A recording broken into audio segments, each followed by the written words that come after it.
Spring training starting tomorrow. I think players report. That's exciting. I always like spring training. One of the rights of spring training is meeting the media. We would always plan this. We'd bring in our head of PR, PJ, sit down with Mike Hill, Larry Beinfest, Dan Jennings, whoever was going to be meeting the media, our manager. Can't even list the managers. We'll run out of time. And we would talk about meeting the media. We'd set it up. Here are the subjects we're going to talk about. Here's the position we want to take publicly. We believe in our team this year. We're on the program. We love our offseason signings. We wanted to bolster our fill in the blank, and we did. We had to make some moves because of the reality of the world, so we did. We're very much counting on player X, player Y, and player Z to be steady in the rotation. And, of course, what you always need to hear and what we will always say, CAVEAT, but we need to stay healthy. So we'd have our talking points. We'd meet the media. I took special attention to my hometown team, the Miami Marlins. Derek Jeter and Bruce Sherman met the media. It's the one time Bruce Sherman speaks to the media. Derek Jeter tries to talk to the media from time to time. But Bruce Sherman and Derek Jeter met the media for 45 minutes yesterday on Zoom. And boy, did they have some stuff to say. And it made me laugh. And the reason it made me laugh, this is not bitterness towards Jeter or Sherman. Make sure you understand I am complimenting them because they covered everything they're supposed to cover, and they did it with aplomb, and they did it with sincerity. And they were so full of it, I can't believe it. Let's start with number one. Fans aren't dumb. The Marlins are not going to make the playoffs this year.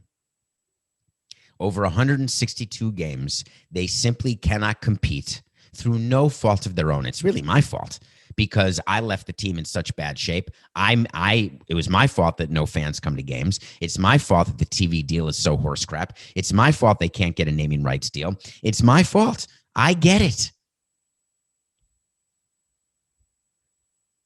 The NL East absolutely loaded up. If you look at this offseason, what did the Braves do? Plenty. Morton, Smiley, bring back Ozuna. What did the Phillies do?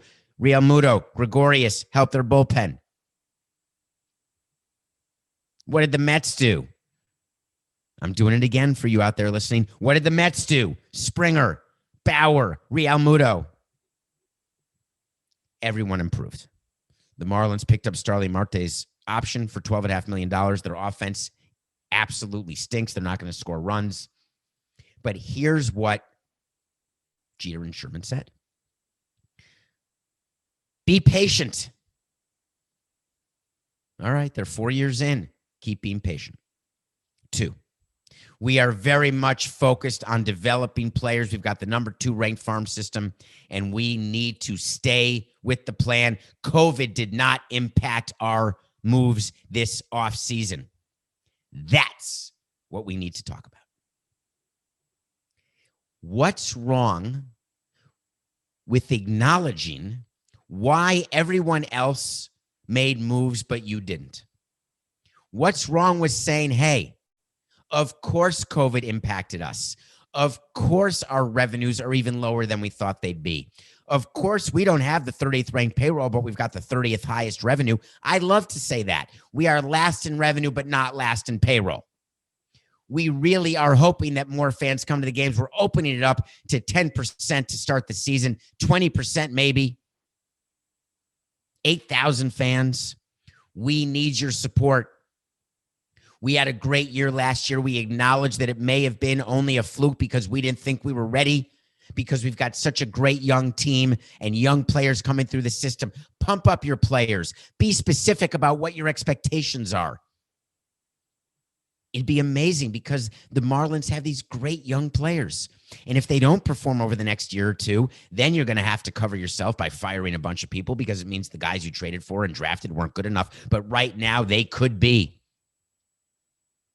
Acknowledge that the TV deal that you haven't signed yet, but you're about to sign, you don't have to say it is going to be so much better than it was, so much greater than we expected. We are going to now be competitive with the other teams, the way Bruce Sherman said. No, that's not how you say it. What you say is, we have had a very hard time negotiating a TV deal during these times of COVID. We want to value our product in a way that it is not being valued now, and we are expecting more. We are not able to find a naming rights partner right now. They've got an excuse. Now's the time to use it. It is the perfect time to use COVID as an excuse, and they never did. Do they get props for it? No, because this is the time when you can do it, so do it. Otherwise, you come off sounding ridiculous. Like this was all your plan. It was nobody's plan. COVID is nobody's plan. It's the one thing you can't prepare for. It is the one thing that fans would acknowledge as an okay excuse, even though it's a billionaire owner, even though you overpaid for the team and don't have the money to keep running the team, even though you spent money buying property outside Wrigley Field, even though your team is worth $6 billion and you're the Yankees, but you want to stay below the cap, even though only the Dodgers and Padres and the White Sox and maybe one or two other teams move their payroll up and other teams move their payroll down. Just respect the fans in a way that I never did. And if I had to do it again, I would, because you understand the truth and you deserve the truth. And I thought you couldn't handle it. I was too busy in my bubble thinking that I knew everything about business. And from where it was concerning you, all I had to say was, it's nothing personal.